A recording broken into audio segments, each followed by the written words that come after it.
राम कबीर। जेता मीठा बोलना, जेता मीठा बोलना, तेता साधु न जान। कबीर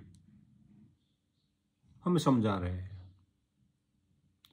कबीर हमें चेतावनी देते हैं, कहते कि जेता मीठा बोलना, तेता साधु न जान। पहले था दिखाई कर, पहले था दिखाई करे, बोलेगा निर्वाण। तो जगत में साधु दिखाई देने वाले, सन्यासी दिखाई देने वाले बहुत सारे लोग हैं और बहुत ही मीठी वाणी बोलते हैं, अद्भुत वाणी बोलते हैं, परमात्मा की वाणी बोलते हैं। हमें यही लगता है वो सच्चा परमात्मा के दास है, संत जनों का दास है, सच्चा संत जन है, हरि जन है। क्या मीठी वाणी बोलते हैं। तो याद रखिए, कबीर कहते कि जेता मीठा बोलना, जो लोग मीठी मीठी वाणी बोलते हैं, मीठी बात करते हैं, मधुर बात करते हैं, उनसे सावधान रहिए, क्योंकि सच्चा जो संत है, मैं ऐसा नहीं कहता को सच्चा संत जन, दास जन जो है वो मधुर नहीं बोलते, उनके पास मधुर वाणी है, बोलते भी हैं, पर समय आने पर जब उनका शिष्य कुछ गलत करता है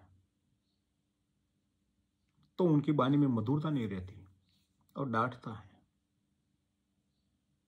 उनको टोकता है और वहां जाने से उनको रोकता है। और जब वो रोकता है, कुछ करता है, तो हमें यह लगता है कि ये तो कटु वचन है, हमें डांटा क्यों। तो ये बहुत कुछ लोगों को पसंद नहीं आता है, मगर गुरुजन जो होते हैं, सच्चे संत जन, हरि जन, वो मधुर तो होते ही है, मगर हमेशा के लिए नहीं। वक्त आने पर, समय आने पर अपने शिष्य गणों को, अपने निज जनों को वो सत्य भी बता देता है, वो कितना भी कटु क्यों ना हो, बताना पड़ता है तो बता देता है। तो तेता साधु न जान, कबीर कहते तेता साधु न जान, पहले था दिखाई करे। शुरुआत में तुम आते हो तो मीठे मीठे वचन बोलकर आपको भ्रमित कर देता है, आपको यही लगता कि यही तो संत जन है, इनकी तो मुझे तलाश थी, यही तो मैं ढूंढ रहा था, आपको ही ढूंढ रहा था महाराज। और महाराज को भी लग जाता है कहा अब तो चेला बिल्कुल फंस गया, आ गया ऊंट पेड़ के नीचे, अब वो जाने वाला नहीं है। तभी वो अपना रंग दिखाता है, पहले पूरा वश कर लेता है, भ्रमित कर लेता है। जैसे गुरु को पता चल जाता अब वो कहीं जाने वाला नहीं है, मेरे पीछे ही पागल हो गया है, बोलेगा निर्वाण। अब बेटा तुझे निर्वाण ही चाहिए, मुक्ति चाहिए, तो दान करना पड़ेगा, पुण्य करना पड़ेगा, ये करना पड़ेगा। फिर उनका धंधा शुरू हो जाता है। अब आप कभी गुरु ने को पूछा कि गुरु जी हमने तो दान पुण्य किया और दान पुण्य करने से ही हमारा कल्याण होगा, तो आपने कितना दान किया? बोलेगा कि नहीं बेटा मैं तो साधु हूं, मैंने सब छोड़ दिया। तो छोड़ा क्यों भाई? दान पुण्य करने से ही तो आप मनुष्य का कल्याण होता है, तो आपने किसको दान किया? बोलते हो छोड़ दिया, तो किसको देकर छोड़ के आए? किस महात्मा को दे दिया सारी संपत्ति? और अब उधार क्यों मांग रहे हो?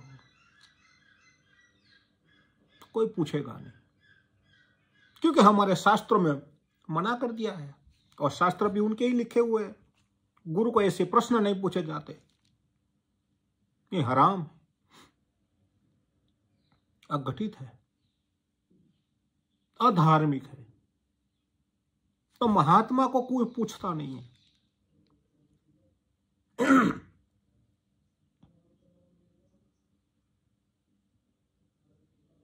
तो हमारे जो मूल ग्रंथ है इनमें यह नहीं लिखा है कि साधु महात्माओं को केवल दान लेने का अधिकार है। अरे महात्मा, आपको भी दान देना पड़ेगा। लेना अधिकार है तो देना भी पड़ेगा। आपने कभी किसी को कुछ दिया?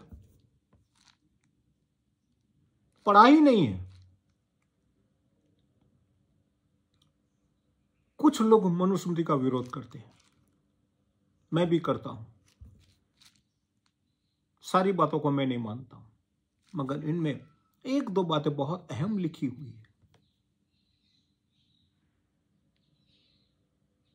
जो दान लेता है उनको दान देना भी पड़ता है। ये मनुस्मृति में लिखा है। और इनके आजकल महात्माओं ने पढ़ा ही नहीं है, केवल इतना पढ़ते हैं हमारा अधिकार है दान लेने का, बस देते जाओ देते जाओ। मगर आपने क्या किया भाई? तो जेता मीठा बोलना तेता साधु न जान। उनको साधु की व्याख्या पता ही नहीं है, केवल वेग धारण कर लिया है, वेश धारण कर लिया है, माला लगा दी, टीला लगा दिया। मगर महात्मा ने क्या किया? वो महाराज को कोई पूछता नहीं है। आपने प्रजा जो क्या कार्य किया? आप तो केवल चमत्कार करते हो। मैंने बड़े बड़े महात्माओं को देखा है, केवल वो चमत्कार करते रहते हैं। अपने चेलो चपाटों को चमत्कारों की बातें करते रहते हैं, वार्ता करते रहते हैं। और चेलो भी महात्माओं के चमत्कार के गुणगान गाते रहते हैं। बहुत सारे महात्मा हैं,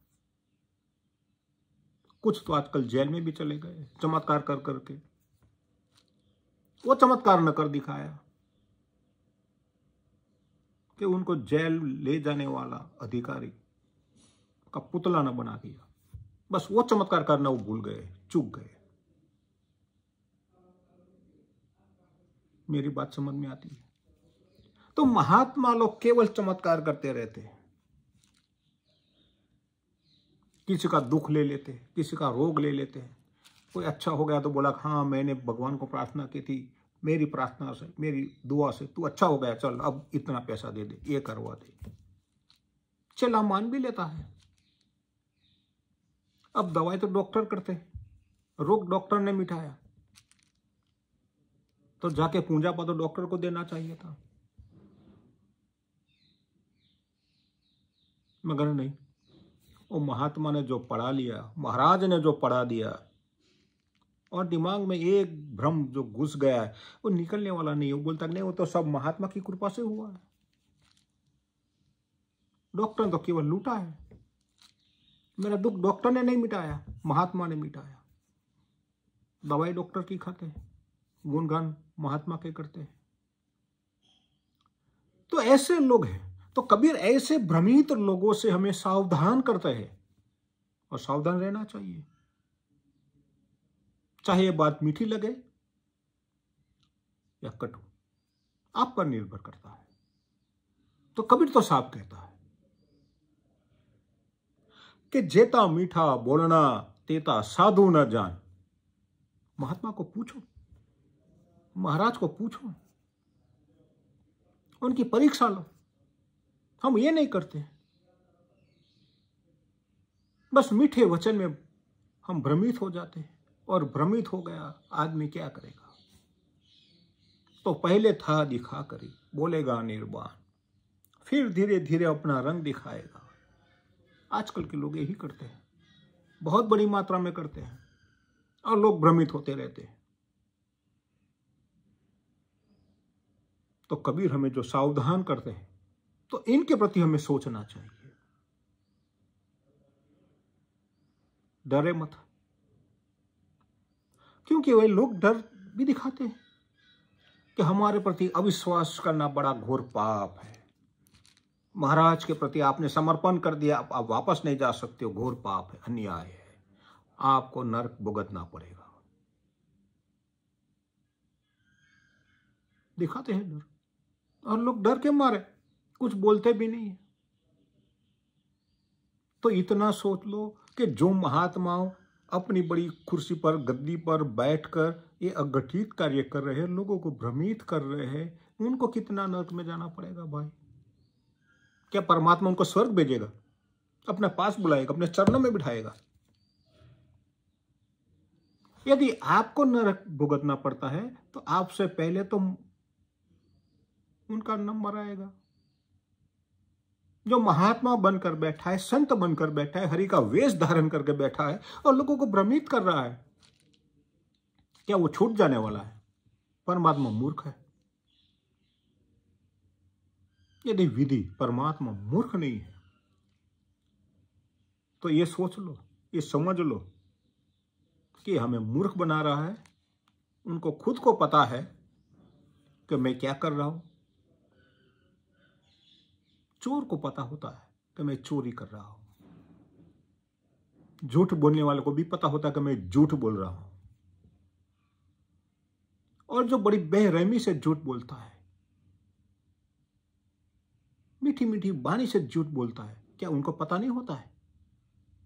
सब पता होता है। और फिर भी वो लोग जो नरक के भय से डरते नहीं है, तो आपको क्यों डरने की आवश्यकता है? इसलिए कभी किसी को नरक का डर नहीं दिखाया और स्वर्ग का प्रलोभन भी नहीं दिया है। तो आते रहिए, सुनते रहिए, और कबीर ने जहां हम अपने को सावधान किया है वह सावध रहिए। हम एक दवाई के लिए, एक रोग के लिए हम 2 या 3 डॉक्टर की सलाह लेते हैं, नेक्स्ट ओपिनियन लेते हैं, करते हैं। एक डॉक्टर पर भरोसा नहीं करते कभी बड़े बड़े रोग के लिए। तो ये तो भवसागर का रोग है। कैसे भरोसा कर लिया आपने? क्या समझकर भरोसा कर दिया? तो कबीर गंभीर चेतावनी देते हैं, हमें सावधान करते हैं, तो हमें सावध रहना चाहिए। गुरु हमें भ्रमित न कर जाए, इनके प्रति भी हमें सावध रहना चाहिए। तो आते रहिए, सावध रहिए, सावधान रहिए, हमेशा चतुर रहिए और प्रश्न पूछते रहिए, परीक्षा लेते रहिए। उनके बाद किसी की शरणागति में जाइए, तभी तो परमात्मा का वो अनुभव करवा सकेगा। मैं दर्शन की बात नहीं करता हूं। मैंने बहुत बार कहा है कि वो शंख चक्र पद्म गदा लेकर ना आ जाएगा, न त्रिशूल लेकर आ जाएगा, न बेल पर बैठकर आएगा, न गरुड़ पर बैठ के आएगा, न बंसरी बजाता हुआ आएगा। ये संभव नहीं है, ये असत्य बात है। मगर कबीर जहां हमें सावधान करता है वहां सावध रहना जरूरी है। तो आते रहिए, सुनते रहिए, और कबीर के संग, कबीर ने जहां जहां हमें चेतावनी दी है, बस उनके प्रति सोचिए, विचारिए और अपनी यात्रा को आगे बढ़ाते रहिए। अस्तु राम कबीर।